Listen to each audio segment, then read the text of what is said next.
Gabus Wetan. Sebelum melanjutkan apa yang nanti akan saya sampaikan, mohon izin Bapak dan Ibu Guru, Bapak Kepala Sekolah, saya memperkenalkan diri. Saya sebagai Kapolsek baru di sini di Gabus Wetan. Nama saya Agus Kristiana SHI. Kenapa saya beda? Oh, gelarnya orang lain SH, saya SHI karena saya keluaran pesantren, jadi sarjana hukum Islam. Jadi ngambilnya Fakultas Syariah, Pak.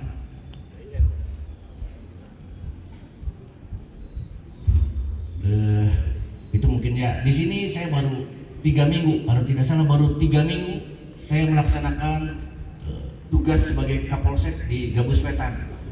Sebelumnya saya berdinas di Direktorat Reserse Kriminal Umum Polda Jawa Barat di Subdit Harda Bangta. Jadi saya ngurus tanah se-Jawa Barat, Pak. Saya di sana sebagai penyidik Satgas Mafia Tanah se-Jawa Barat. Dan alhamdulillah karena saya dapat menyelesaikan perkara-perkara pertanahan di Jawa Barat, sehingga saya dapat penghargaan PIN emas dari Kementerian ATR BPN dan saya diberi hadiah jadi Kapolsek.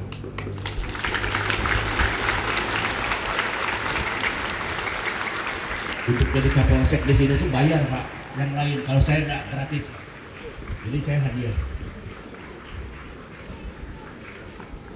Bapak dan Ibu Guru serta siswi yang saya cintai dan saya banggakan, sekarang itu ada program, kami ada program di Kepolisian Resort Indramayu, ada program child bullying atau kekerasan pada anak, antar sesama anak.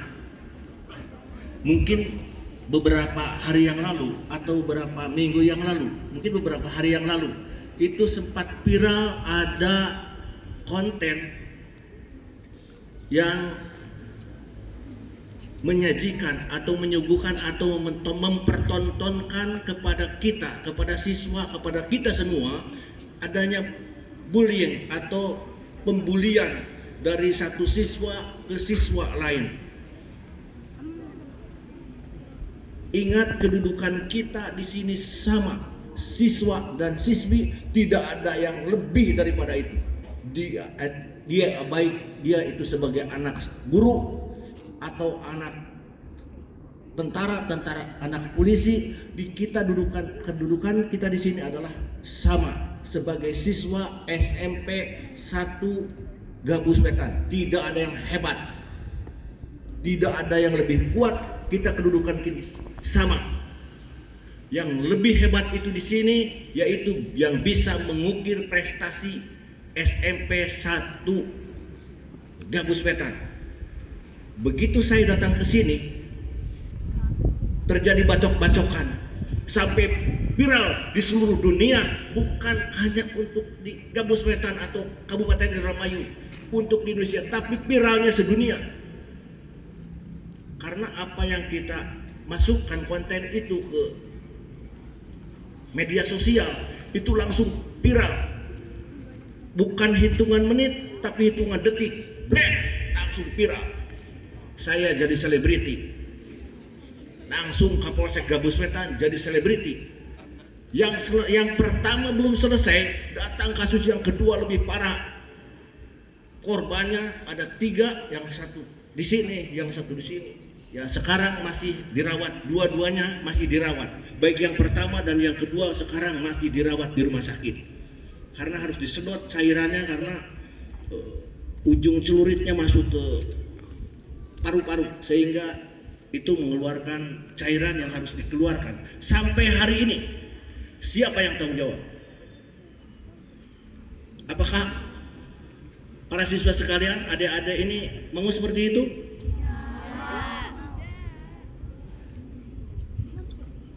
Apakah mau seperti itu? Ya, tolong dari mulai saat ini, ya, konten-konten atau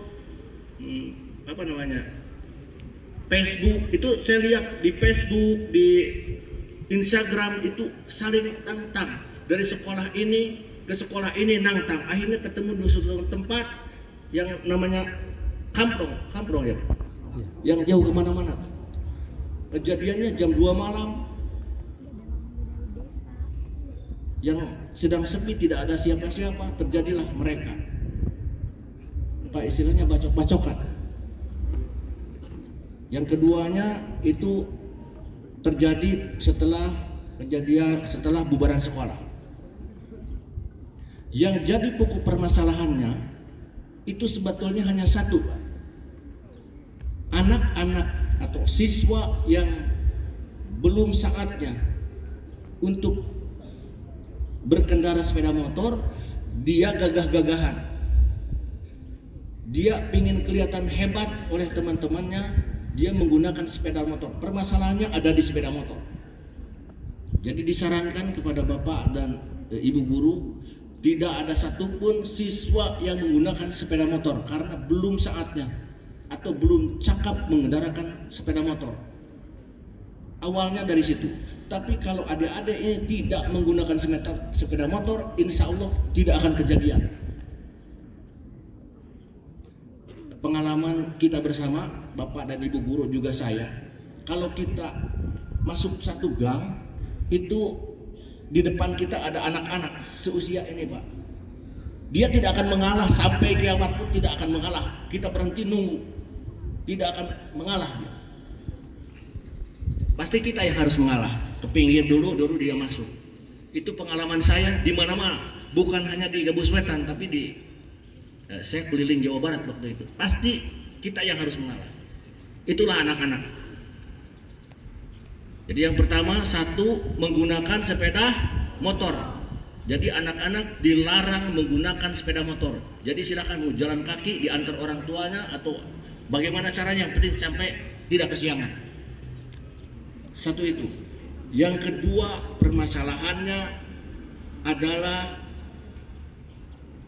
kurangnya pembinaan dari orang tua.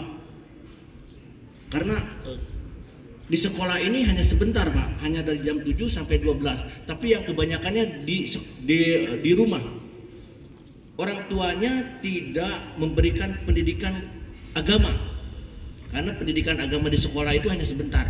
Hanya dalam 1 minggu itu hanya 2 atau 3 jam pelajaran. Kedua adalah dasar agama. Karena tidak memiliki dasar agama yang kuat, sehingga anak itu liar, tidak bisa dikendalikan. Jadi di sini adalah peran orang tua. Yang ketiga adalah faktor lingkungan. Kalau anak-anaknya di lingkungan pesantren atau anak-anak di lingkungan anak-anak yang baik, insya Allah anak-anaknya jadi baik. Tapi kalau lingkungan anak-anaknya ada yang suka pemabok, suka ngebullying teman-temannya, yang suka geng motoran itu, dan gaul dengan orang-orang yang tidak sekolah, insya Allah dia akan ke bawah tuh, ya, pasti akan ke bawah. Jadi liar, jadi tidak terkendali, jadi merasa bagian daripada mereka, orang-orang yang tidak baik.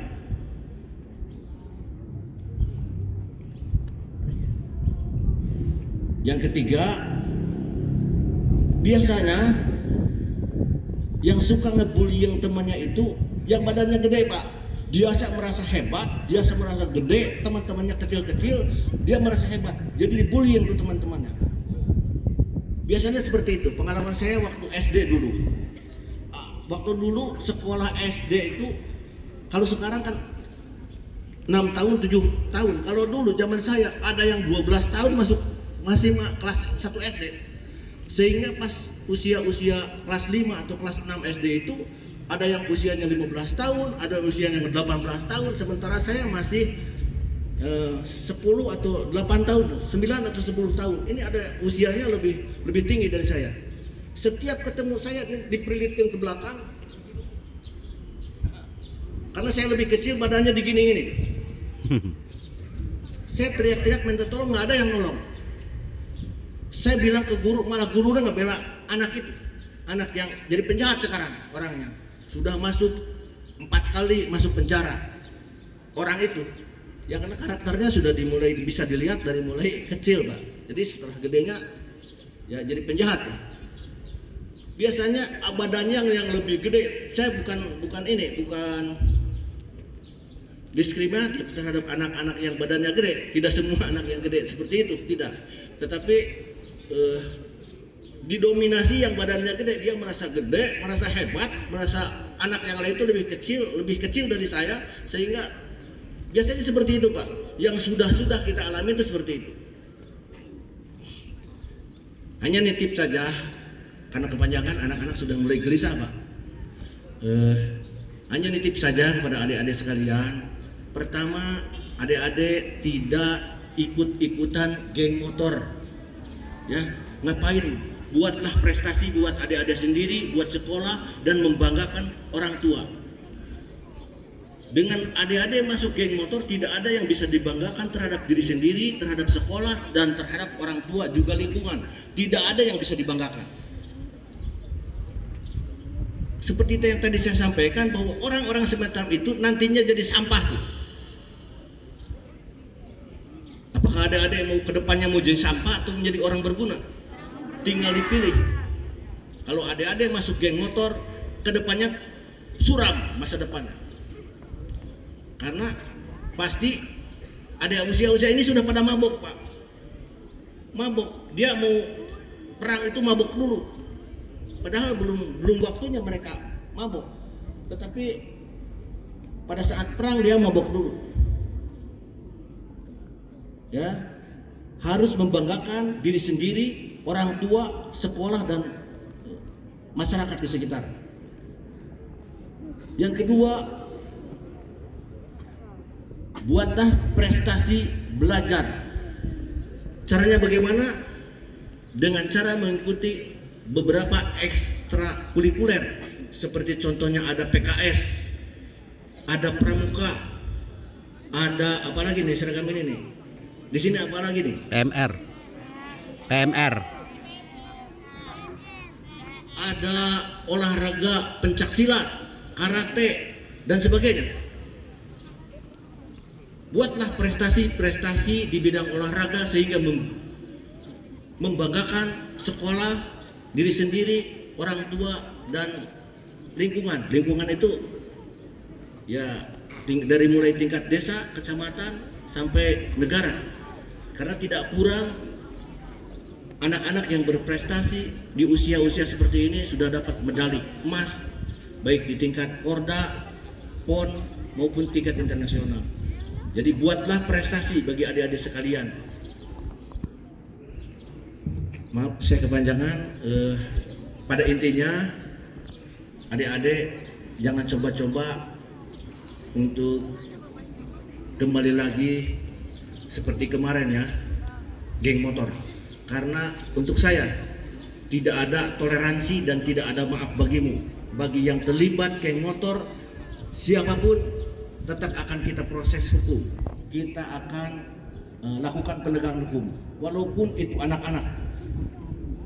Karena ada peraturan dan undang-undang yang mengatur tentang peradilan anak. Yang kedua, titip pada adik-adik sekalian bahwa rekan-rekan sekalian itu adalah teman, bukan orang lain, teman. Ya, jadi jangan sekali-kali menganggap temannya lebih rendah, teman-temannya itu lemah, sehingga dibully, sehingga dibuat tidak nyaman. Dan kalau sampai terjadi, saya akan melakukan penegakan hukum terhadap temannya yang melakukan bullying atau membuli teman-temannya. Tidak akan melihat siapa dia. Itu saja pesan dari saya. Kepanjangan Pak Kepala Sekolah dan Bapak Ibu Guru. Mungkin dalam kesempatan lain saya juga akan menyampaikan program yang lain. Billahi taufiq wal hidayah. Wassalamualaikum warahmatullahi wabarakatuh.